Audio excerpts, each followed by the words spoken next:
Okay, we are starting a new unit today, and we're going to start with average rate of change, which is another way of saying slope, which many of you probably remember from last year.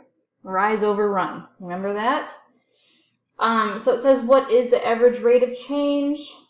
This is technically the change in y divided by the change in x.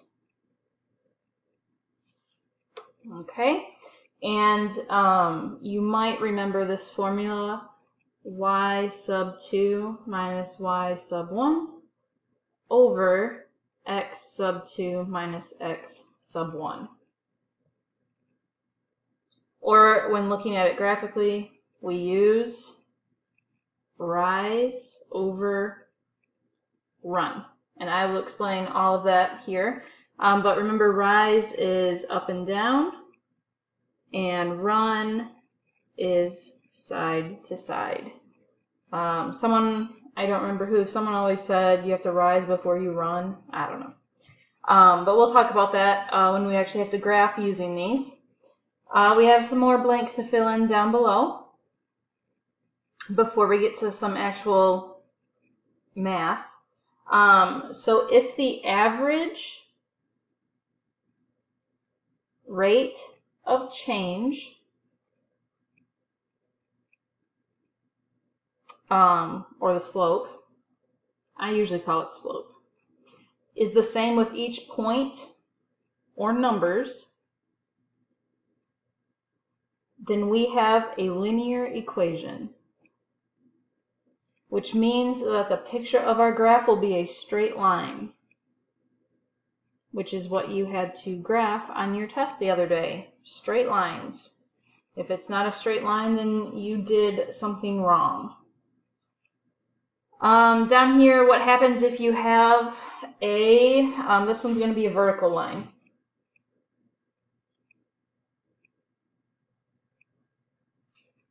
Okay, so what happens if you have a vertical line and the slope looks like a number over 0? So a vertical line would be like this.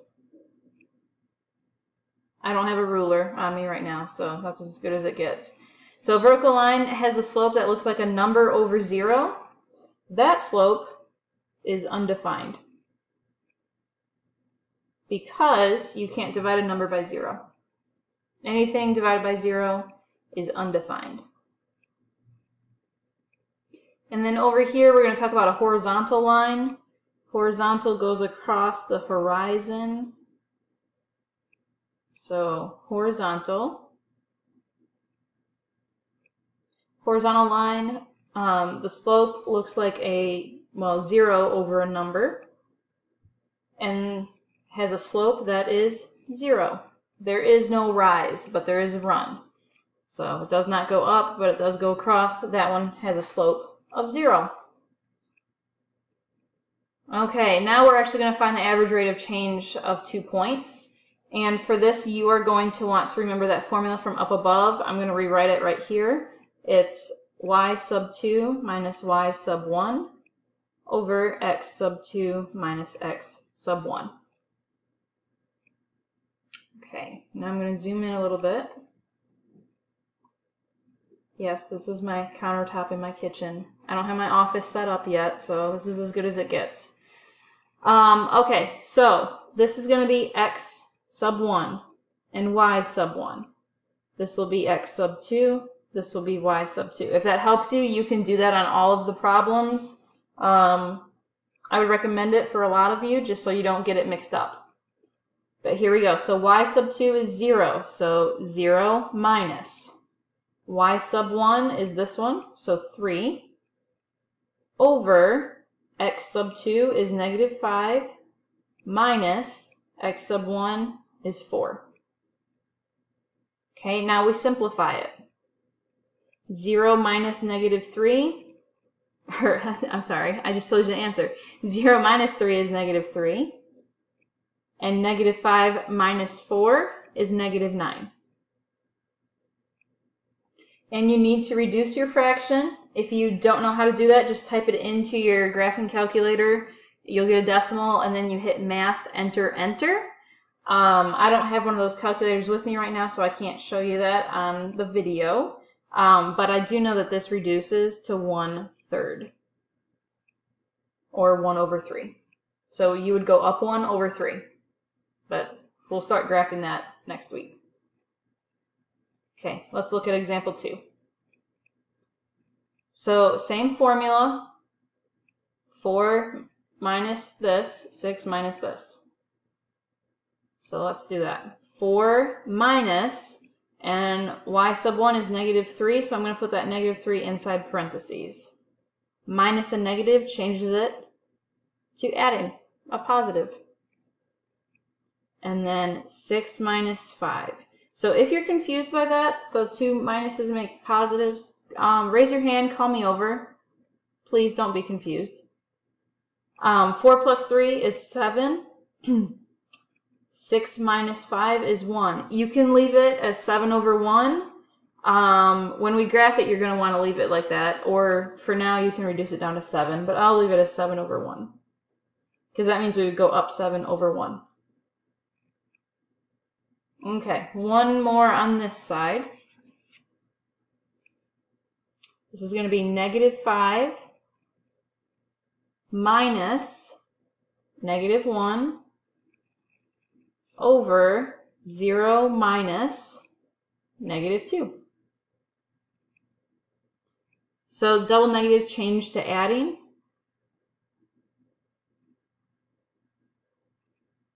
Okay, so -5 plus 1, whoops, is -4. And 0 plus 2 is 2. This reduces to -2, or you can do -2/1.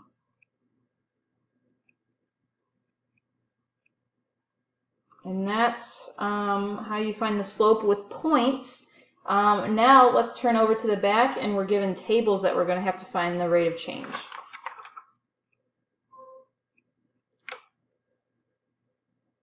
Okay, I'm going to have to zoom out a little bit. Okay, keep in mind that we're still using y sub 2 minus y sub 1 over x sub 2 minus x sub 1. Okay, it says, what is the average rate of change between hours 1 and 3? So with that, so hour 1 is right here, hour 3 is right here. These make points. So it would be 1/5. So hour 1 is 1/5. Okay, let me zoom in again so you can see that better. Hour 1 is 1/5, and hour 3, if we go over here and look, is 3/13.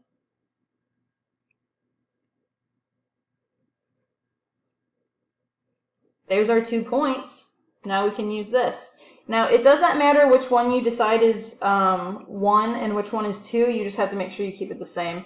I'm just going to say these are the 1s. So x1, y1, these are the 2s, x2, y2. So y sub 2 is 13 minus 5 over 3 minus 1. Okay, now I simplify. 13 minus 5 is 8. 3 minus 1 is 2. I'm going to simplify that down to, you can either do 4 or 4/1. It does not matter to me.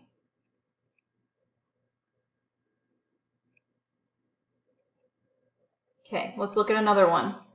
What is the average rate of change between 0.5 hours and 2 hours?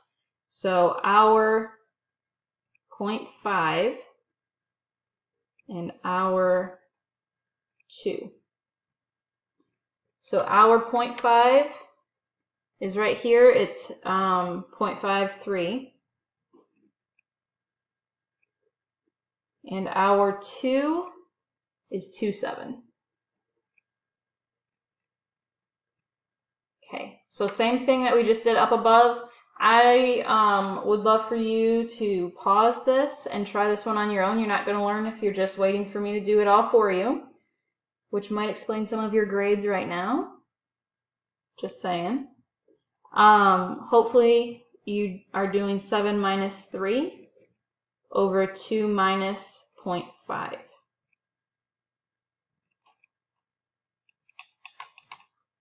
Okay, so 7 minus 3 is 4, and 2 minus 0.5 is 1.5.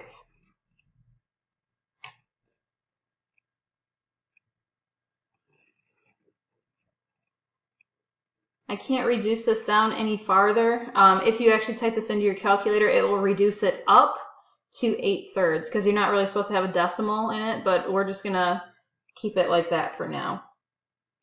I don't want to confuse you too much. Okay, and one more. What is the average rate of change from hours 1 and 2? So hour 1 we know is 1/5, and hour 2 is 2/7. So now I'm going to do 7 minus 5 over 2 minus 1, which gets me 2 over 1. Okay, we're getting there. We're almost done. Okay, this gives us a table.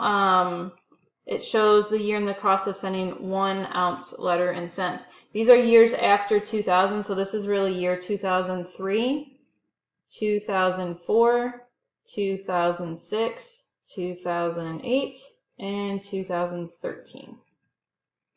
Okay, so it says find the rate of change, or the slope. Whoops, I can't spell. That's slope. For each time period using the table. So from 2003 to 2004, it's going to be, so 2003 is 337, and 2004 is 437. So I will do 37 minus 37 over 4 minus 3. 37 minus 37 is 0, and 4 minus 3 is 1, so the slope here is just 0. It's going to be straight across. Okay, let's look at the one from 2006. This is going to be 639 and 842. And I'm getting these numbers right from this table up here. So here I'm going to do 42 minus 39 over 8 minus 6. 42 minus 39 is 3. 8 minus 6 is 2. Okay. Now I'm going to pause it real quick and fill out these two, only because I'm running out of time and I don't want to make this into 2 videos. So I would recommend for you right now to pause it as well, so you can do these two and then check it. Okay, here's what I got from 2004 to 2006. You can see my work, and I got 1, or you could also have 1 over 1. That's fine. And 2008 to 2013, I got 4 over 5. Okay, this question down here asks which years from the 4 problems above had the greatest rate of change? And the answer for that one is 3 over 2, because that's really 1.5. And this is 0, 1, and that's 0.8. So the greatest one is 3 over 2. So 2006 to 2008. Okay, we're running out of time, I know.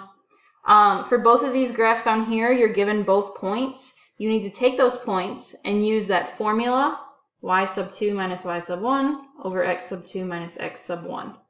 Okay, I'm going to pause it just for a minute. Well, actually, I can show you. So this point here is 5, 3. So this is 3 minus negative 3. I'm getting that from right here. Over 5 minus 0. And I'm going to pause it just for a second. You do that as well. Okay, over here, I got 6 over 5. And you can check my work. And over here, I'm out of time, but it's 5 over negative 1.